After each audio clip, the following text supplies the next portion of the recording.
to another video from It's Dr. Dan, and this time we're going to be doing an introduction to heat and energy for introductory chemistry.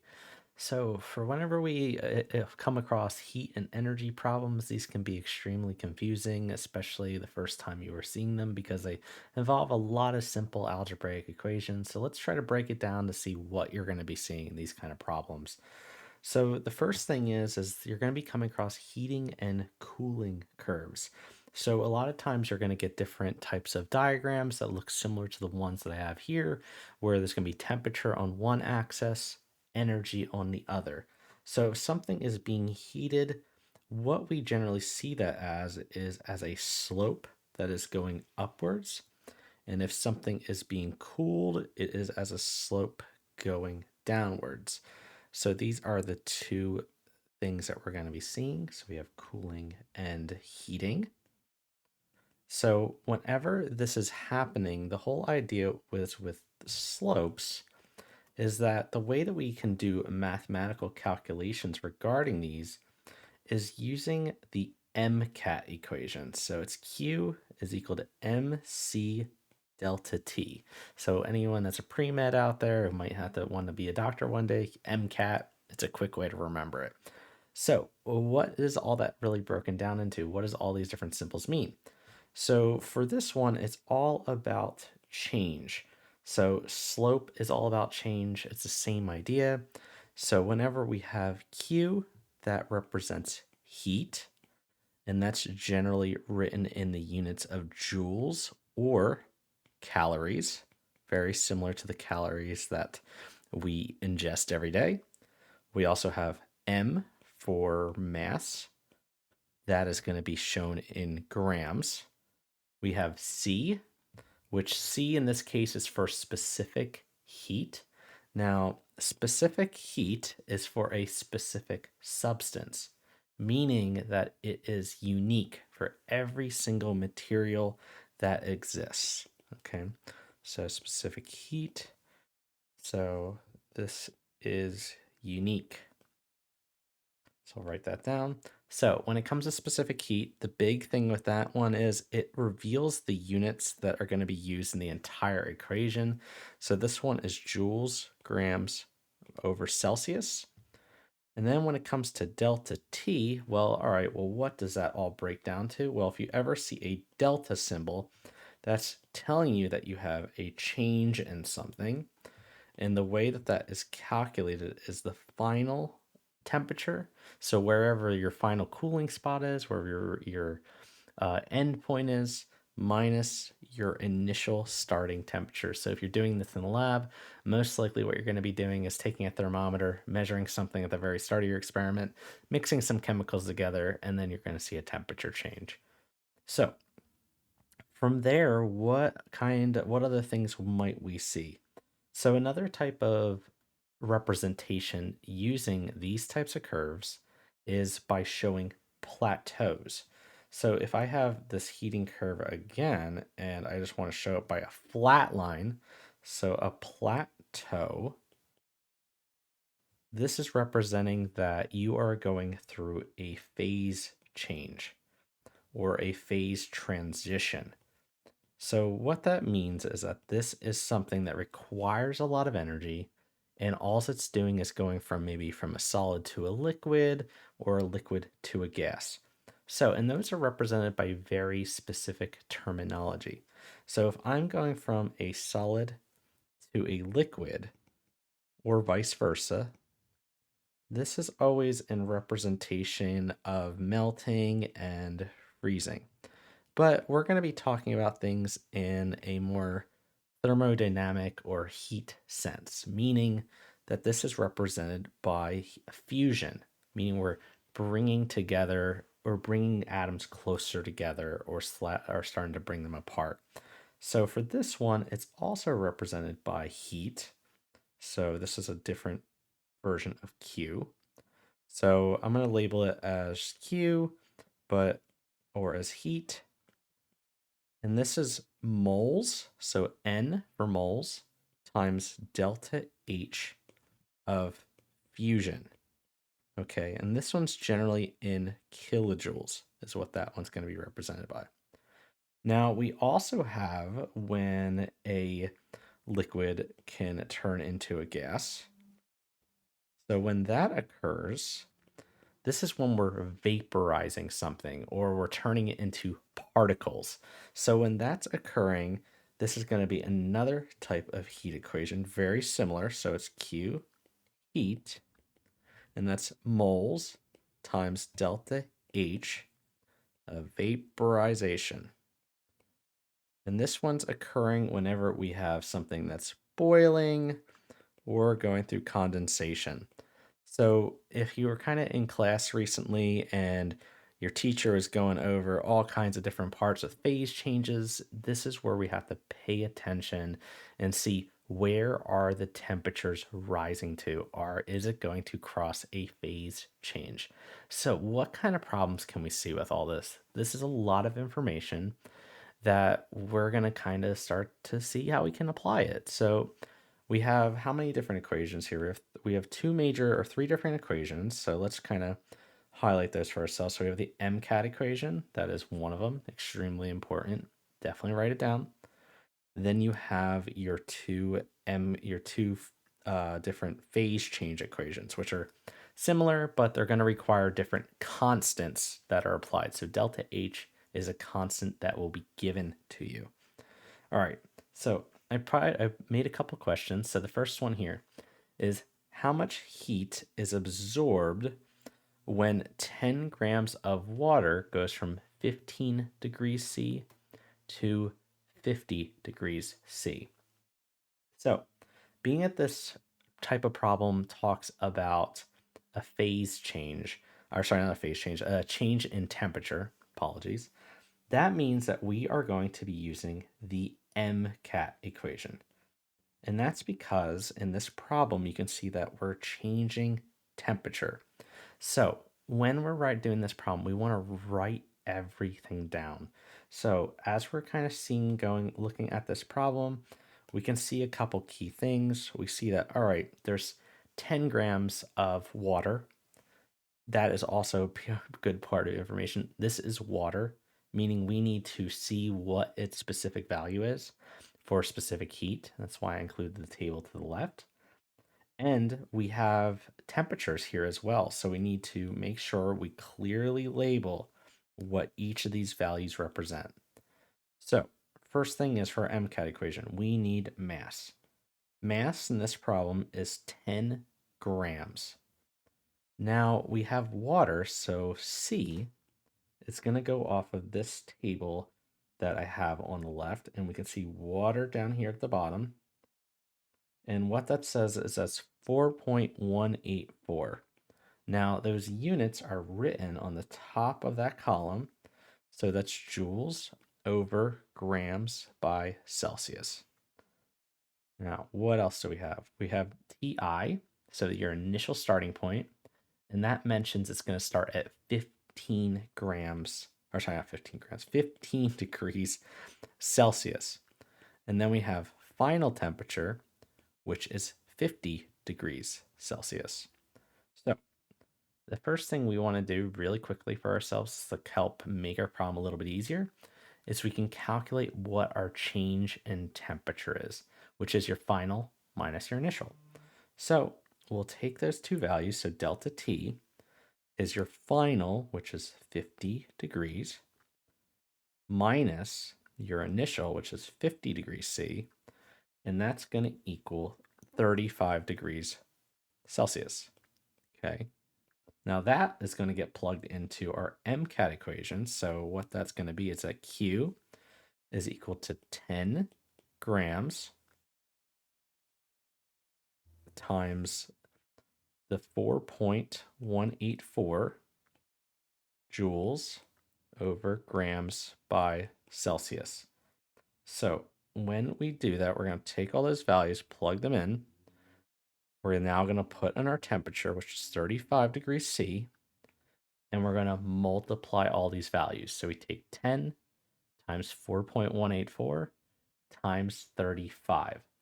So when you get that, you should get the following value from your calculator. You'll get 1,464.4 joules. Now, is that a right way to represent this? If you remember from your beginning days of chem, significant figures, right? So that's always something that's going to plague us for all eternity. It's something we're always going to see throughout chemistry. So in this problem, all your starting values, you go off your lowest one in terms of sig figs, and all of our starting ones are 3 and 4 sig figs, 3 being the lowest. So we're going to round our answer to 1460 joules, and that would be our final answer for heat. Now, what if I ask you to convert the previous answer to calories? So sometimes in these different problems, you're going to be told to make it in calories, which is because it's a more relatable unit to the health sciences field, and which is one of our biggest points of this channel is trying to help health science majors. So with that, what we will do is we'll take our original value before we rounded it off. So that way we get the most accurate representation of calories. And then we'll round that calorie value to 3 sig figs. So let's do it. So what is the conversion from calories to joules? Well, it's actually a pretty easy one. It's the same thing as the specific heat of water. A lot of our science is based on water. So with this one, it's 4.184 joules is equal to 1 calorie, and that's a lowercase c. So with that, we'll take the 464.4 joules, we'll write our T table, and now we got to cancel out our units. So 4.184 joules, we're going to show that cancellation. If I can get this to cooperate. Joules will cancel joules, they are opposite each other. And then calories is on top. That's the only thing that remains. So we take 1464.4, divide it by 4.184, and we will get 350 calories as our answer. So now we know how to do two things. We know how to do slopes for heating, which was our previous problem, and now we can convert to calories. What other type of problems you have? A big one that you're kind of given a lot when it comes to a lab-based course is you might be given an unknown metal that you have to actually try to figure out what is it made out of. Now, being that every substance has its own unique value to it, you can identify what it is. You can figure out if it's brass or if it's silver, gold, lead, you name it. The value exists in different tables to figure out what it could be. So, if I have a sample of an unknown metal with a mass of 125 grams and it rises in temperature by 10 degrees Celsius when 481 joules of heat is added, what element is the metal? So, what we're trying to do is we're trying to solve for C, or specific heat. So, when we have this equation, we're going to be using our MCAT equation, but we're going to be rearranging it to get C by itself. So what's the easiest way to do that? Well, if I divide both sides by M and delta T, we'll have a couple things that will cancel out. M will cancel, and then delta T will cancel, leaving C by itself. So what this equation is going to turn into is C is equal to Q M delta T. So now we can plug in all of our values. So our Q in this case was the 481 joules. We had a mass, which was 125 grams. And then we had a delta T of 10 degrees C. Now, when we plug all that in, so we do 481, then we divide by 125 times 10 in parentheses, and you should get 0.385 joules over grams by Celsius, which is your units of specific heat. So now when we have that value, now our big thing is try to figure out what metal is it. Well, how do I do that? Well, hopefully you're given a table. If not, you need to look in your textbook. There's usually tables at the end of them. So, but for us, we have a little table here. So we had 0.385. So with that, you can see that, oh, that matches the value of copper. So our experiment showed that we have copper as our unknown metal, which is great. That's exactly what we want. Now, what's the hardest type of problem you can see? Let's go through it. So, whenever you're given a problem, sometimes you might have a type of problem that goes through many different phase changes and heating, meaning it's putting it all together in one super problem. So, what does that mean? What is it going to look like? So, here's an example.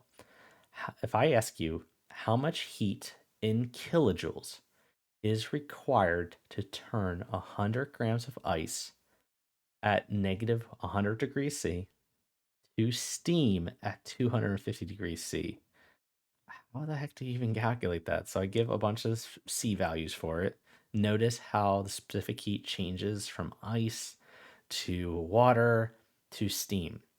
So one huge tip for any heating, cooling, phase change problem is you want to go back through it and try to diagram it out using slopes and plateaus so that you can see what calculations you need to complete.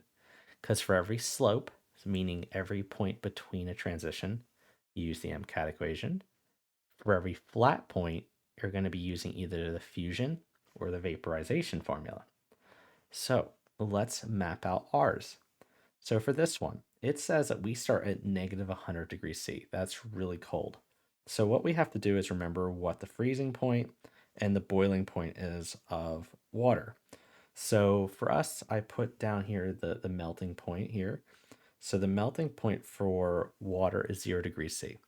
So our original temperature is going to be starting somewhere around negative 100 degrees. So it's really cold. So negative 100. And what that's going to be doing is going to be heating up to its first plateau. So we're just going to arbitrarily label these. So we're going to say this is 0 degrees right around here. Now, at the first plateau, that is going to be a flat spot. So, meaning that at our first slope, we're going to do one calculation. Our first plateau, we're going to do a second one. So we can kind of map these out. Being that we had a slope first, that is going to be an MCAT equation. Our second one, we're going to be using the, and we'll label these Q1, Q2, just to kind of keep our brain straight. We're going to be using the heat of fusion for that one because the delta H for fusion was for melting. Now, does our problem stop? Well, it said we're going to 250 degrees. So from 0 to 100 is where the boiling point ends. So what we're going to have another curve going up. So for that one, we're once again going to be heating. And that's going to be our third calculation. So we'll have 3. And that one's going to be identical, very similar to the first one. We're going to be doing another MCAT equation. Now keep in mind, we got to remember what phase all these are in. So the first one was ice.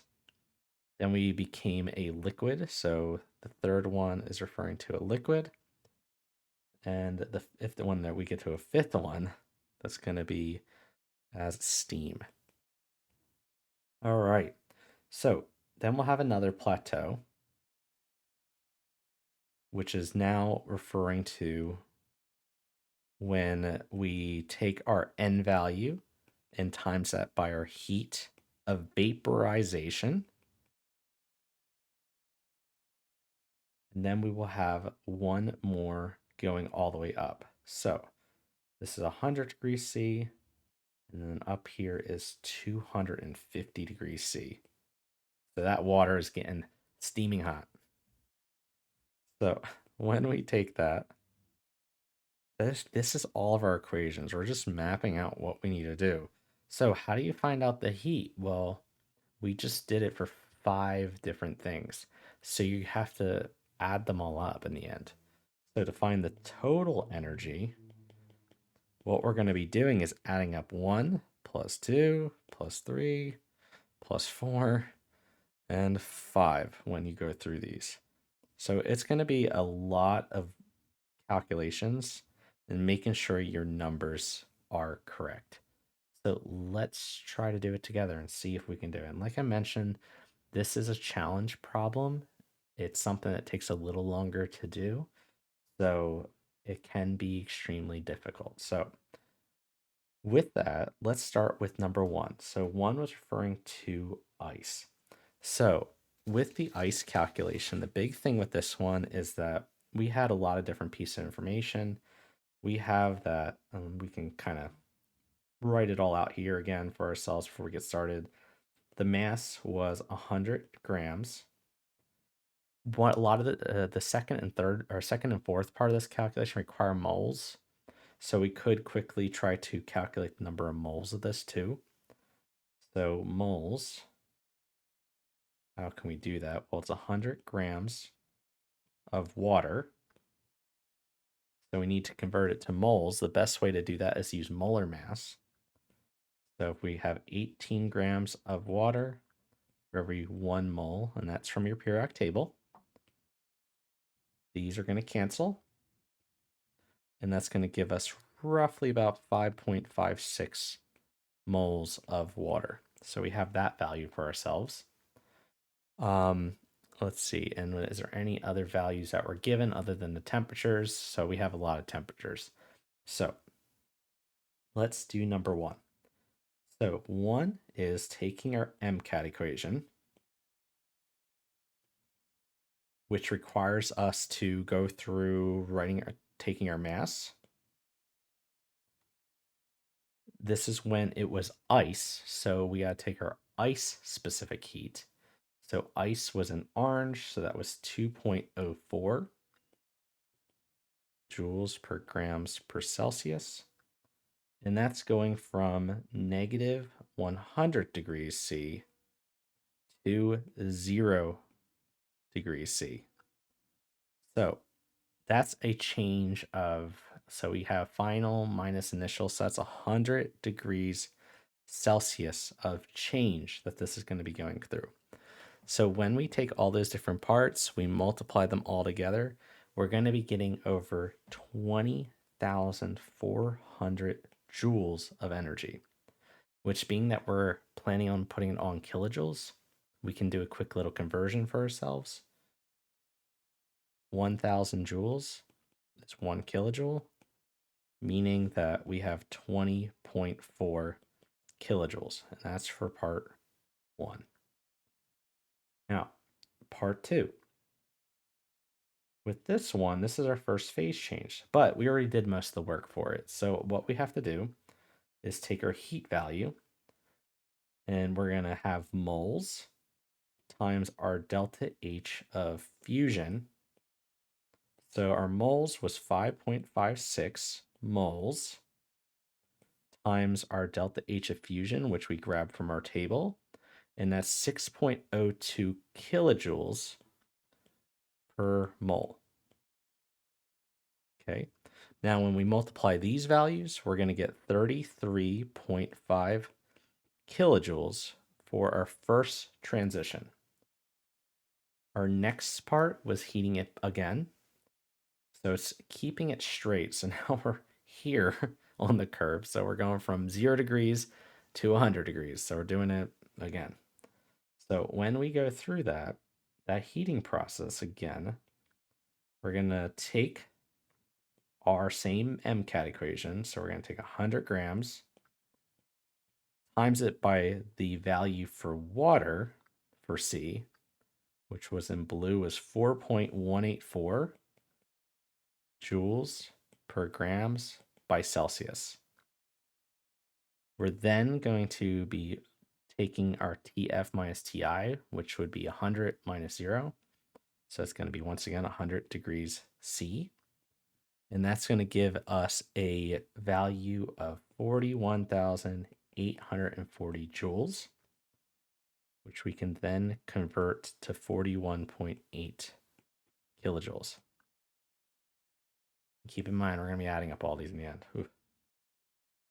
What a problem. All right, so now when we take this, we got our last phase change, which is once again taking the number of moles times the vaporization.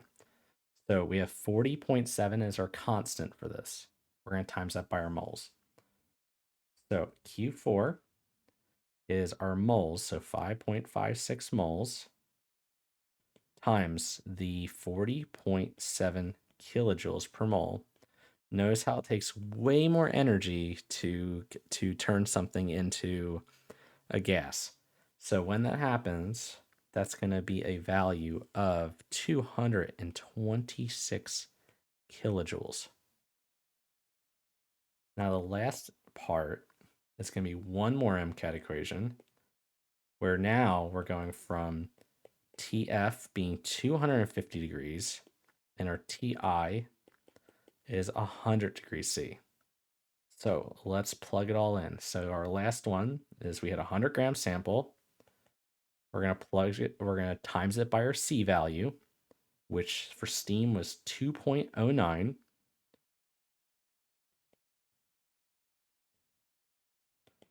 Times 150 degrees, which was our difference, or delta T.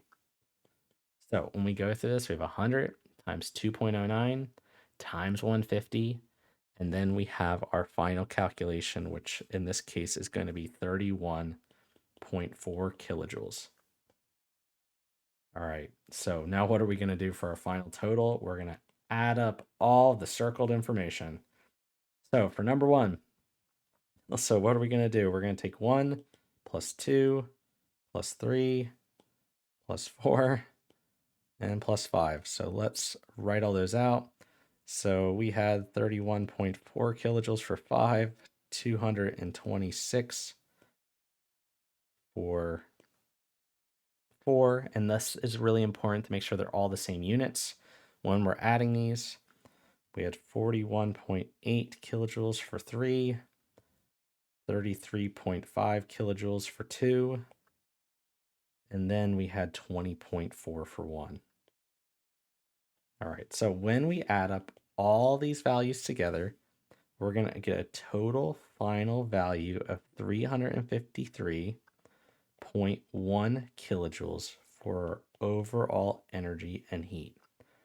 This is the hardest type problem you can have for this, where it's something that involves a lot of calculations going through it, but it's the same type of algebraic equation. The most important part is staying organized from the start so that we can label your slopes, label your plateaus, so you can map out your equations when you're going through it. And you're going to be using your different values going through it. So it's mainly using the MCAT equation, which is the most important one to know how to use. The phase changes usually are not as much. It's more important to focus on how to use that MCAT equation. So hopefully this video helped. It was a little bit of a longer one, but there was a lot of information to talk about. So please consider to like and subscribe for future videos, and I'll try to help making more content as we go. All right, bye now.